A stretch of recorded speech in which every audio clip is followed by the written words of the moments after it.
اچھا یہ ہوا یہ تھا کہ میں نے جب کوئی مسلسل غالباً شاید 33 گھنٹے کی ٹرانسمیشن میں کر پایا تھا. میں ریکارڈ بنانا چاہ رہا تھا اور وہ گنیز والے بھی آئے ہوئے تھے.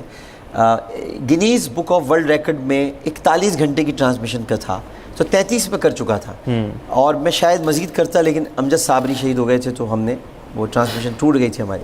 اس زمانے میں کیونکہ مسلسل میں کر رہا تھا تو میں نے پورا واقعہ بتایا تھا. لیکن پھر بھی آپ کا چونکہ سوال ہے اصل ہوا یہ تھا کہ میں شوکت عزیز صاحب کے وفد میں شامل تھا اور ہم لوگ یمن گئے تھے.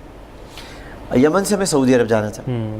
تو یمن میں وہاں پر جب میں نے یمن کی قومی اسمبلی کے اسپیکر کو قصیدہ بردہ شریف سنایا تو وہ بہت خوش ہوئے. انہوں نے مجھے خنجر تو وہاں خنجر وہ لوگ ایک نشانی کے طور پہ اڑس کے رکھتے ہیں اپنے ساتھ, تو انہوں نے اپنا خنجر وہ مجھے دیا.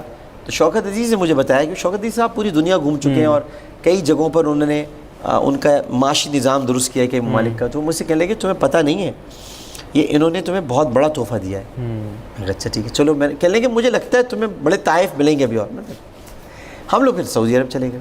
سعودی عرب میں شاہ عبداللہ بن عبدالعزیز رحمہ اللہ, اللہ تعالیٰ ان کی مغفرت فرمائے, سعودی کنگ تھے اور بہت اچھے انسان تھے.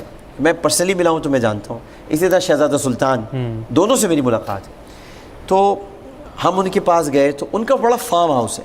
اچھا اس فارم ہاؤس میں یا تو مشرف صاحب جاتے تھے یا شوکت عزیز, یہ ان کی پرسنل دوستی تھی. تو فارم ہاؤس تو شوکت عزیز صاحب مجھے بھی لے گئے ساتھ, ایک دو منسٹر اور تھے. تو وہاں پر بہت دور دور بیٹھے ہوتے ہیں لوگ, بادشاہ بہت دور ہوتا ہے اور بہت دور سیٹنگ ہوتی ہے.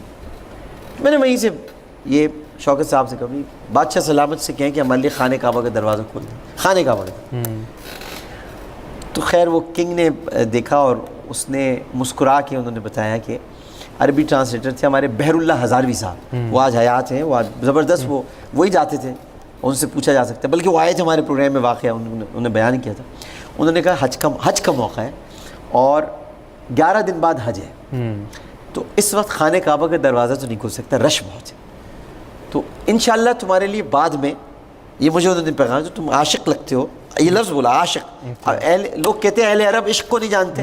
اور بھائی عشق تو کیا ہی اہل عرب نے. مجنوں نے کہاں کیا تھا عشق؟ مجنوں کون ہے؟ قیس کون تھا جس نے لیلا سے کیا تھا؟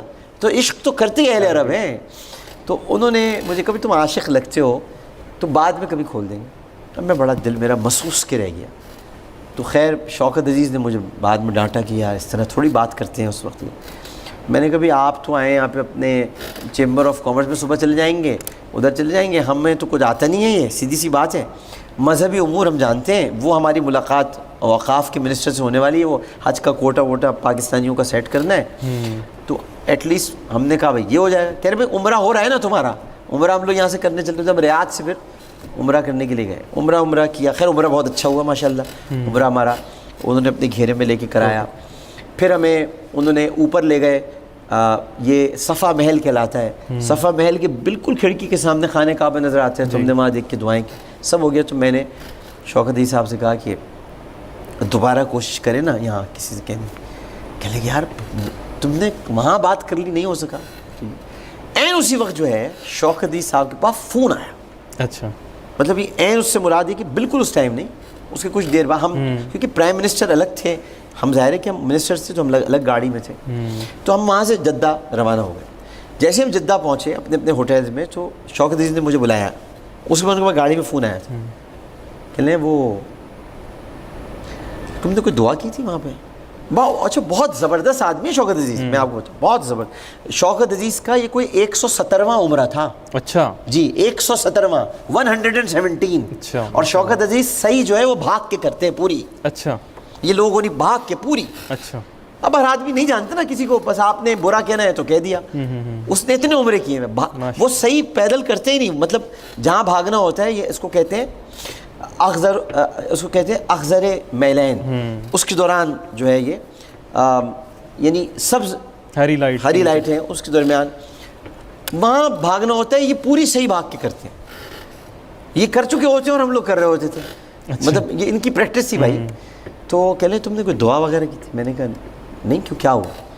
کہہ لیں کہ بھائی وہ کنگ کی طرف سے میسج آیا ہے کہ بھائی وہ جو آپ کے ساتھ جو لڑکا تھا اور جس کی خواہش تھی تو وہ تو نہیں ہے, لیکن یہ کہ روضہ رسول کا استخارہ کروایا ہے. اچھا وہ روضہ رسول کا دروازہ ہر ایک کے لیے نہیں کھلتا, یہ اپنے ذہن میں رکھیے گا. خانہ کعبہ کا دروازہ تو ہر ہیڈ آف دی اسٹیٹ کے لیے کھلتا ہے. اچھا خانہ کعبہ کے اندر بھی ایک دروازہ ہے, وہ بھی میں وضاحت کر دوں, وہ باب التوبہ ہے. اچھا اس دروازے سے چھت پہ جایا جاتا ہے, وہ بھی کسی کے لیے نہیں کھلتا. وہ پاکستان میں اگر کسی کے لیے کھلا ہے اب تک تو وہ صرف مشرف صاحب کے لیے کھلا. مشرف صاحب چھت پہ گئے تھے, وہاں جا کے انہوں نے نعرے تکبیر بلند کیا تھا, نعرہ لگایا تھا. وہ چھت پہ جانے کا راستہ باب التوبہ کہلاتا ہے, چھوٹا سا ہے بالکل. تو انہوں نے مجھے کہا کہ بھائی وہ استخارہ ہو رہا ہے اور خانہ اچھا روضہ رسول کی جو چابیاں ہیں نا وہ 12 لوگوں کے پاس ہے, 12 کلید بردار ہیں, 12 کلید بردار, 12 قبائل میں تقسیم ہو چکے. رسول اللہ نے صلی اللہ علیہ وسلم ایک انتہائی عادل ہستی تھے, لہٰذا ان کو جب غسل بھی دیا جا رہا تھا تو انہوں نے کہا تھا 7 کنوؤں سے مجھے غسل دیا جائے تاکہ اہل عرب میں کوئی جھگڑا نہ ہو, سب کے کنویں استعمال ہو جائیں. تو مطلب ایک کنواں آج بھی موجود ہے بیر غرس کے نام سے, ماں وہ تالا پڑا رہتا ہے, غرس کا کنواں تھا, اس سے زیادہ پانی لیا گیا تھا. اچھا. اور یہ اگر آپ کو یاد ہو حجر اسود کا واقعہ, تو بھی آپ نے چاروں قبیلوں کے سرداروں سے چادر کے کونے پکڑوائے تھے اور پھر حجر اسود خود نصب فرمایا تھا. تو آپ جھگڑا کبھی بھی نہیں چاہتے, تو ہم تو اس کی امت میں سے جو کبھی جھگڑا کرنا ہی نہیں چاہتے تھے. تو آپ نے فرمایا کہ بھئی یہ سب. اسی طرح آپ کے روضے کی جو چابیاں ہیں, کلید جس کو کلید بردار جو کہا جاتا ہے, فاروق اعظم رضی اللہ تعالیٰ عنہ کے زمانے میں اس کو ایک باقاعدہ شکل دی گئی تھی.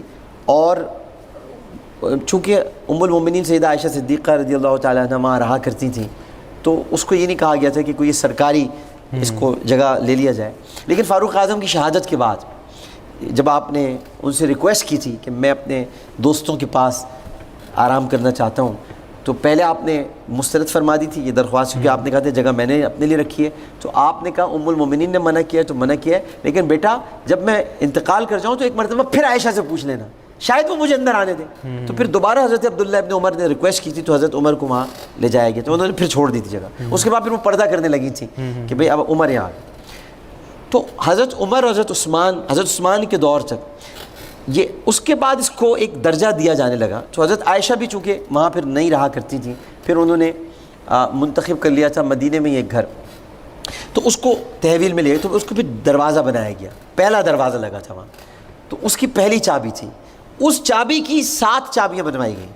اس کے بعد پھر مزید چابیاں بنوائی گئیں اور وہ 12 قبائل تھے جن میں تقسیم کی گئی.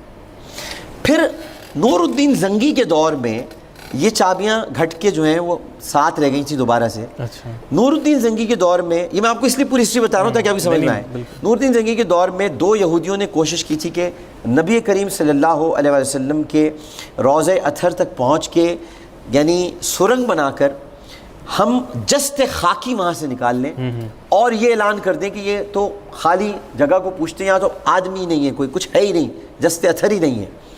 نور الدین زنگی کے خواب میں نبی کریم صلی اللہ علیہ وسلم تشریف لائے, حلیہ بتایا, یہودیوں کی شکل بتائی, مکان بتایا پورا کہ یہ یہاں ہوں گے. انہوں نے پکڑ کے ان کو تو خیر قتل کرایا, اور بعد میں اس پوری جگہ کو سیسا پلوا دیا. اتنا سیسا پلوایا زمین کے اندر تک, سلطان نور الدین زنگی اللہ تعالیٰ ان پر رحمتوں کی بارش کرے, اتنا سیسا پلوایا کہ اب کوئی وہاں جا ہی نہیں سکتا. اب سیسا پلائی ہوئی دیوار ہے چاروں طرف.